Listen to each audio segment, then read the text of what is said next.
How could you? I didn't. The evidence is right here. She threw a $2,000 silk scarf on the marble floor and watched the housekeeper scramble to pick it up, her knees hitting the cold stone. Seraphina Chen smiled at the sound. For 3 years, the wife of Korea's most dangerous mafia boss terrorized every soul who entered the Kim estate. Nobody dared to stand up to her. Nobody could afford to, until the day she targeted the one person Min-ho Kim valued more than beauty or bloodlines, someone who possessed the only thing he demanded in his house, the truth. This is the true story of how a powerful woman's lie was destroyed in seconds. Not with violence or threats, but with a single word from a man who valued honesty above everything. And I promise you, by the end of this story, you'll understand why the most dangerous thing you can do in a mafia boss's house isn't stealing. It's lying. This is a story about justice. No, it's about something far more terrifying than that. Stay with me. Let me tell you a story about race, power, and what happens when someone finally crosses the only line that matters. Welcome to Soul-Woven Stories. While you are here, please hit the subscribe button and comment your thoughts on the story and where you are watching from. In the hills outside Seoul, there was a mansion that looked like it had been carved from marble and ambition. Not just any mansion, mind you. This was the kind of place where a single vase in the hallway cost more than most people would see in a lifetime. Crystal chandeliers from Venice hung like frozen diamonds. The carpets were hand-woven Persian silk. Even the silence felt expensive. And in this world of luxury and whispers, there was one name that made the entire staff hold their breath. Seraphina Chen. She was the wife of Min-ho Kim, a man whose name alone could make Seoul's underworld tremble. His power built empires that stretched across 3 countries. But Seraphina, she built something different. She built a kingdom of cruelty. Every morning at precisely 9 a.m., she would descend that marble staircase. Always dressed like she was attending a royal ball, always wearing that diamond phoenix brooch that cost more than a house, and always ready to destroy someone's day if they dared to exist in a way that displeased her. The staff would literally freeze when they heard her heels clicking on the marble. They'd seen what she could do. There was Min Jae, a young gardener trying to send money home to his sick mother, fired on the spot because a single leaf had fallen on the driveway before he could sweep it. She didn't just get him fired. She called him incompetent to his face as security escorted him out. And according to those who were there, she laughed. That's the kind of person Seraphina Chen was. Now, into this world walked a woman named Kira Jenkins. Kira was 24 years old, and 3 years ago, her life had taken a turn she never expected. She'd been studying hospitality management at community college, dreaming of running her own boutique hotel someday. She was good at it, too, organizing chaos into order, remembering every detail that others missed, creating systems that actually worked. But then her mother got sick. Medical bills piled up like an avalanche, and just like that, her dream was put on hold. So there she was, adjusting the starched collar of her maid's uniform, trying to remember which room needed fresh linens first, feeling like she'd walked into a marble palace that might shatter her with a single mistake. Kira had learned to move through the Kim mansion like a ghost. Invisible, silent, efficient. That's how you survived in Seraphina's house. On this particular Tuesday morning, she was polishing the antique side table in the main sitting room when she heard the click of heels on marble. Her shoulders tensed instinctively. Seraphina swept into the room wearing a cream Chanel suit that probably cost more than Kira's entire year's salary. She was on the phone, speaking rapid Mandarin, her voice dripping with the kind of contempt that needed no translation. She ended the call with a sharp tap and turned her attention to the full-length mirror, adjusting the stunning brooch pinned to her lapel. The phoenix. Even from across the room, Kira could see it catching the light, diamonds and rubies arranged in the shape of a rising bird, wings spread in eternal flight. Seraphina touched it the way some people touched a talisman, her fingers tracing the edges with possessive pride. Then, as if remembering Kira existed, Seraphina's eyes flicked to her reflection in the mirror. She reached up and unwound the Hermes scarf from her neck, burgundy silk with gold threading, the kind of thing Kira had only seen in magazine spreads. Without a word, without even turning around, Seraphina let it drop. The scarf floated down like a dying butterfly and landed in a puddle of silk on the pristine marble floor. The message was clear. Pick it up. Kira set down her polishing cloth, crossed the room, and bent to retrieve the scarf. As she straightened, folding it carefully, she caught movement in the doorway. Minho Kim stood there, tablet in one hand, watching. He was dressed in a perfectly tailored black suit, his tattooed hand stark against the white of his shirt cuffs. Their eyes met for exactly 2 seconds. He didn't smile. Didn't frown. But something passed between them, an acknowledgement, perhaps, or an assessment. Kira held his gaze, her chin level, her hand steady as she folded the $2,000 scarf into a perfect square. Then he looked away, said something quiet in Korean to someone in the hallway, and disappeared. Seraphina hadn't even noticed. She was already examining her reflection again, adjusting the phoenix brooch one more time, completely absorbed in her own image. 2 days later, Seraphina stood in her walk-in closet, the kind of space that could house a small family, and felt something she rarely experienced, panic. The phoenix brooch was gone. She'd opened the custom velvet box that morning to find it empty, the silk interior holding nothing but the ghost of where diamonds should be. Her hands shook as she tore through drawer after drawer, flinging jewelry boxes aside, her breath coming faster. It had to be here. It had to be. But it wasn't. She sank onto the cushioned bench, her mind racing. The brooch had been her wedding gift from Minho's mother, a woman who'd made it abundantly clear that Seraphina would never be Korean enough, never be worthy enough. Losing it would be the ultimate humiliation. Minho would find out. He always found out. And worse, he'd look at her with that cold disappointment she'd seen him give to men who ended up in the Han River. Then, like ice water crystallizing, the panic shifted. Her breathing slowed. Her hands steadied. She remembered something from 3 nights ago. She'd been in Minho's study, demanding he fire the new driver for taking a wrong turn. He'd barely looked up from his papers. I don't fire competent people for single mistakes, Seraphina. That maid, Kira, she's been here 3 years. Not one error. That's the kind of employee I value. The maid. Kira, with her quiet dignity and her careful hands. Kira, who Minho had noticed. Who he'd praised. Seraphina felt something ugly and familiar coil in her chest. It was the same feeling she'd had watching her mother-in-law's approval go to other women at family gatherings. The same feeling she got when Minho's attention landed anywhere but on her. She stood up, smoothing her dress, her mind clicking through the possibilities like an abacus. If the maid was caught stealing, Minho would have to choose. His wife or a servant. His marriage or his precious competence. And Seraphina would finally know where she stood in this cold marble prison of a marriage. The empty velvet box sat on her vanity, burgundy and damning. She picked it up, felt its weight, and smiled. By tomorrow morning, that box would be found in exactly the right place. And Kira Jenkins, with her proud eyes and her perfect folding, would learn what happened to people who caught Minho Kim's attention. The summons came at 2:47 p.m. One of the senior housekeepers found Kira in the laundry room, her face pale. Mrs. Chen wants you in the main living room. Now. The way she said it made Kira's stomach drop. That tone meant trouble. Kira wiped her hands on her apron and walked through the marble corridors, her footsteps echoing too loud in the silence. As she approached the living room, she could hear voices, Minho's low murmur in Korean, another man responding.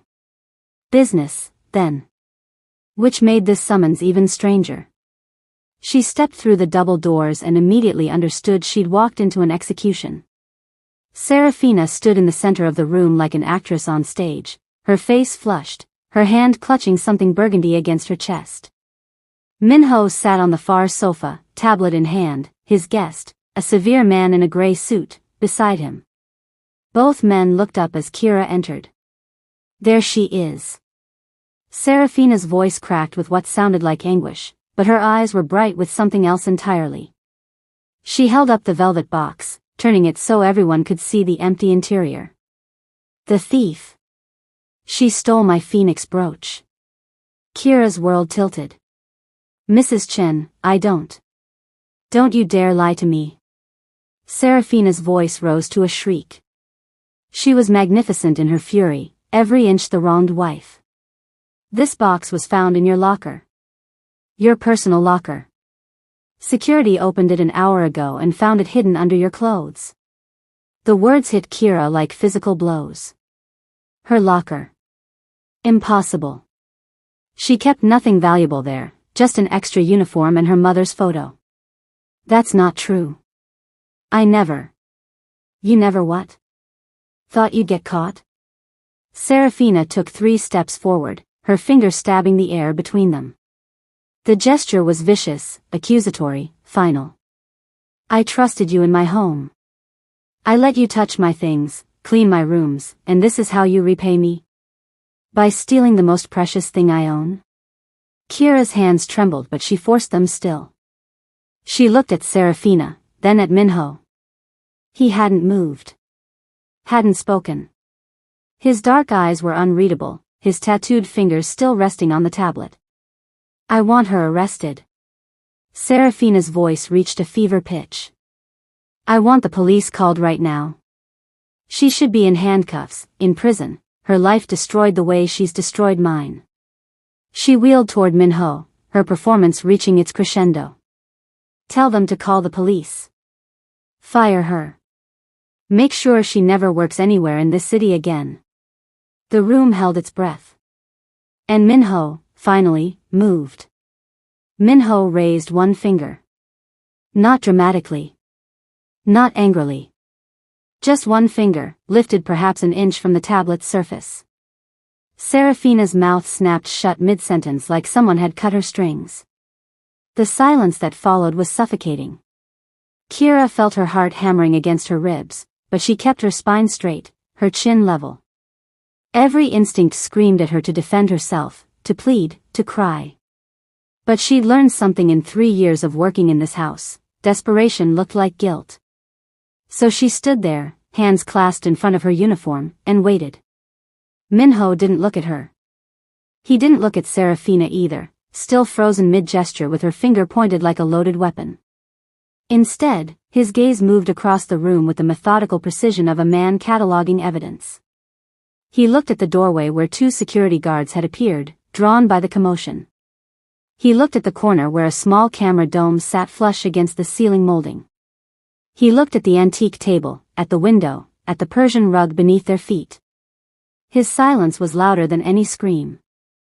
The business associate shifted uncomfortably on the sofa, clearly wishing he was anywhere else. Seraphina opened her mouth again, perhaps emboldened by the pause.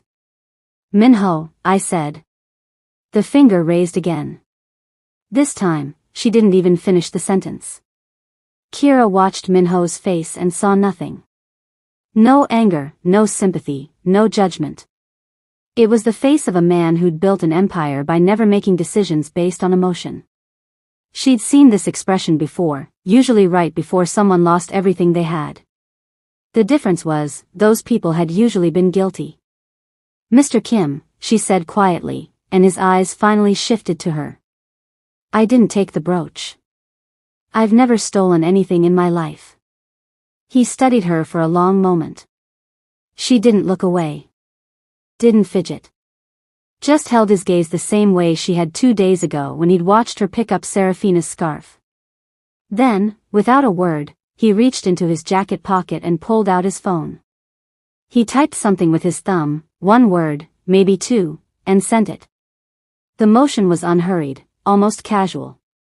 Seraphina's confidence flickered for just a second. What are you doing?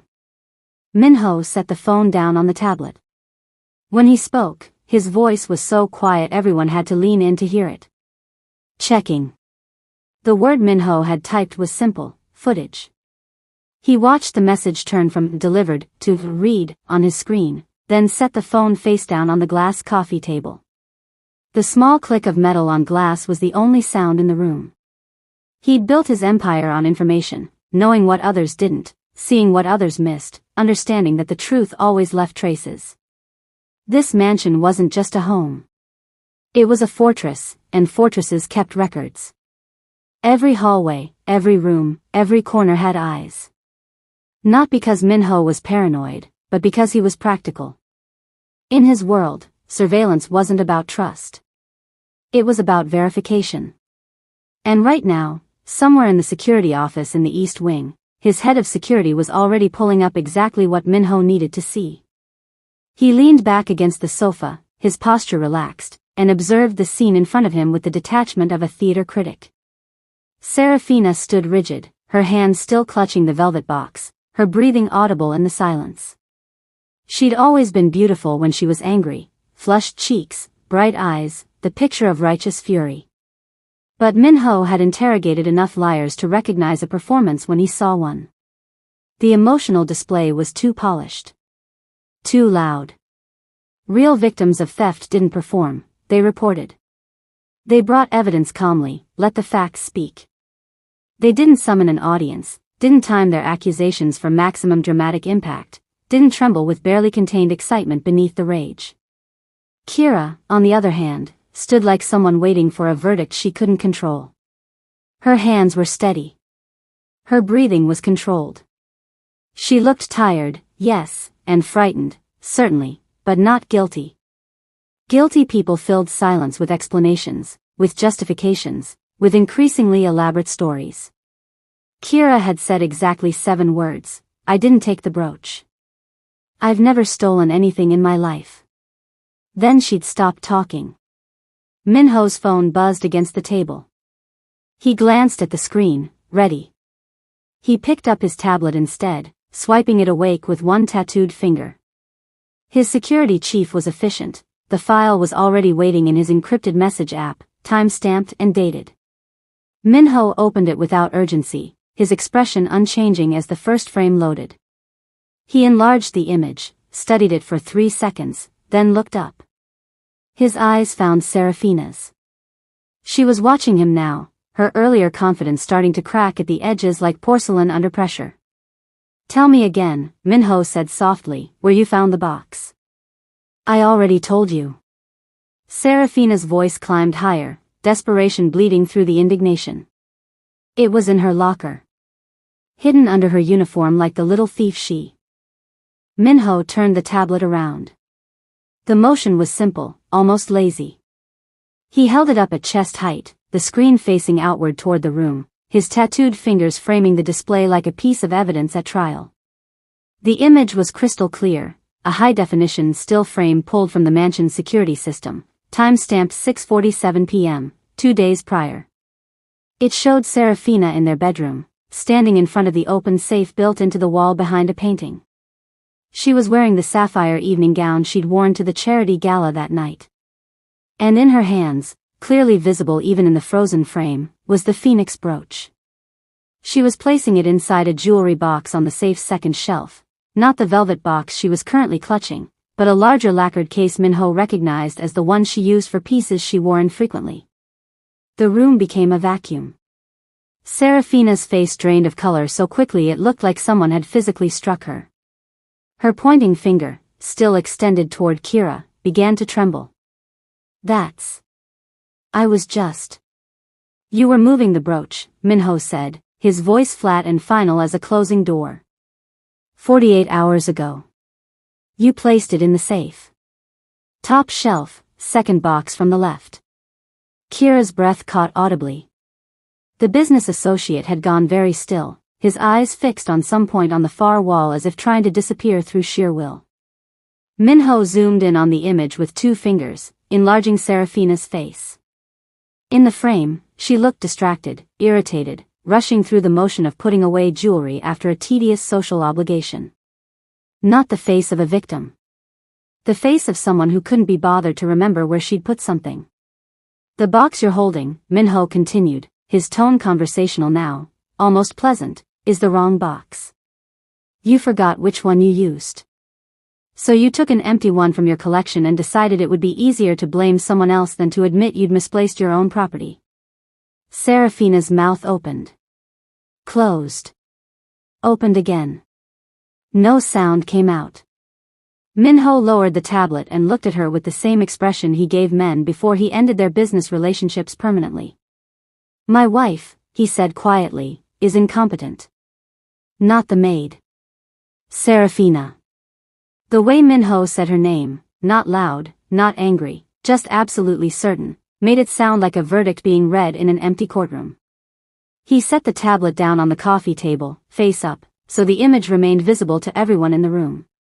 Seraphina, frozen in time, holding the brooch she'd sworn was stolen.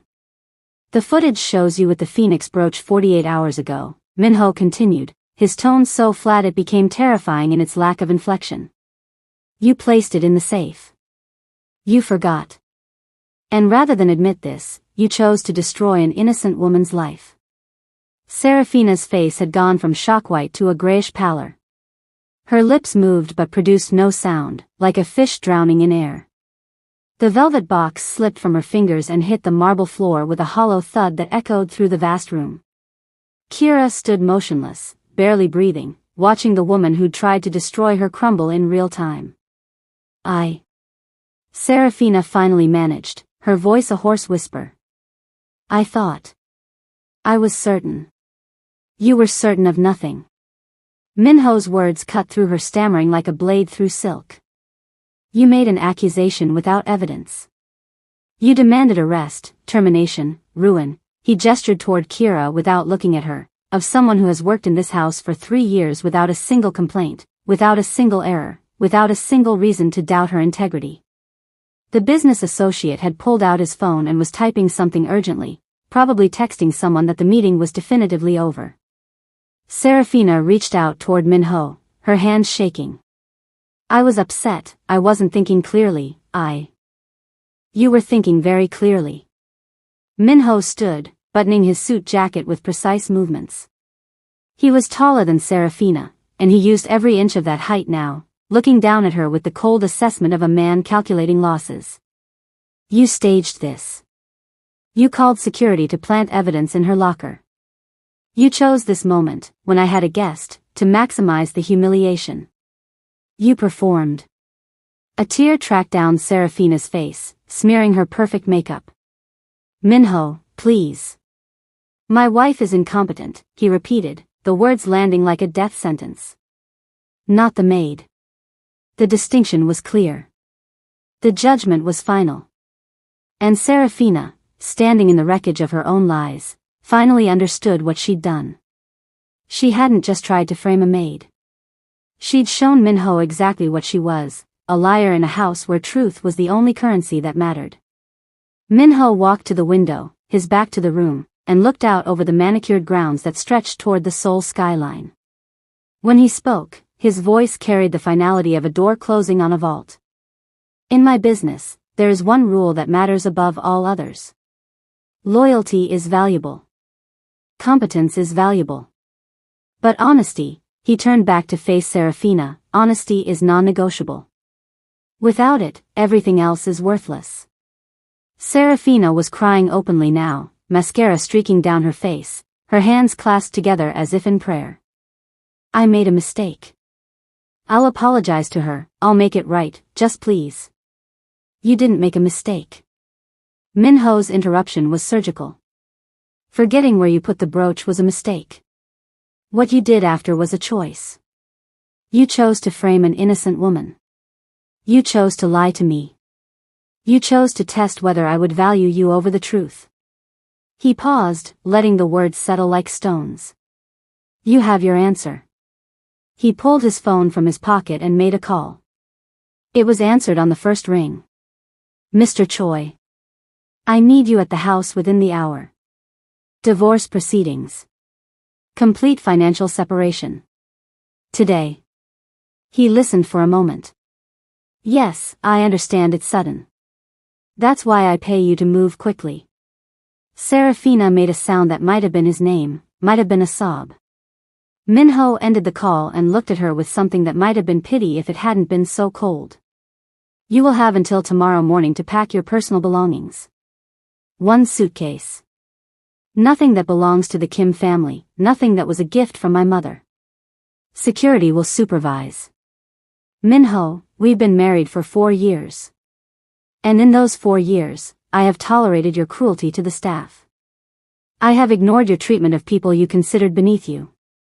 I told myself it was cultural adjustment, or stress, or simply who you were. He stepped closer, and Seraphina actually backed away. But I will not be married to someone who is dishonest. I will not be associated with someone who destroys the innocent to cover their own inadequacy. He turned to his business associate, who looked profoundly uncomfortable. My apologies for the disruption. We can reschedule. The man nodded, already standing, clearly desperate to escape. As he hurried toward the door, Minho's gaze finally landed on Kira, still standing exactly where she'd been throughout the entire ordeal. Miss Jenkins. Please remain. We need to talk. 2 security guards appeared in the doorway as if they'd been waiting for the signal. Minho didn't need to say anything, just a slight nod towards Seraphina, who stood frozen in the center of the room, her world disintegrating around her like ash. No, she whispered, but it came out broken, already defeated. Please, I have nowhere to go, my family won't. That, Minho said quietly, is no longer my concern. The guards moved forward with professional courtesy, flanking Seraphina without touching her. She looked at Minho one last time, searching for something, mercy, perhaps, or hesitation. She found neither. Then she turned and walked toward the door, her expensive heels clicking against marble that would no longer be hers to walk on. The sound grew fainter, then disappeared entirely as she reached the corridor. The silence that followed felt like the aftermath of a storm. Kira realized her legs were shaking. She locked her knees, willing herself to stay upright. Around her, she could sense the other staff members who'd gathered in the hallway, drawn by the commotion, now dispersing in stunned whispers. The whispers would spread through the entire house within the hour. The lady of the house was gone, dismissed like any other employee. No, worse than that, dismissed with prejudice, with cause, with absolute finality. Minho gestured to the sofa Seraphina had been standing in front of. Sit. Kira's first instinct was to refuse. Staff didn't sit on the family furniture, but something in his tone made it clear this wasn't a request. She crossed the room on unsteady legs and perched on the edge of the cream leather. Minho remained standing, looking down at her with that same unreadable expression. 3 years you've worked here. Not once have you complained. Not once have you made an error significant enough for me to notice. Today, accused of theft, facing arrest and ruin, you said 7 words and then stopped talking. He tilted his head slightly. Why? Kira met his eyes. Because the truth doesn't need embellishment. Something flickered across Minho's face, approval, maybe, or recognition. I need an executive assistant. Someone who can manage my schedule, interface with my business contacts, handle sensitive information with discretion. Someone I can trust absolutely. He paused. The position pays 4 times what you make now. You'll have an office, a company car, and access to resources most people never see. Kira's breath caught. Mr. Kim, I'm not qualified. You're honest, he interrupted. In my house, Miss Jenkins, that's the only qualification that matters. Hello, besties. In this story, we learn that honesty is worth more than power, beauty, or wealth, and the right person will always value truth over lies. Thank you so much for watching. Can you like, subscribe, and share?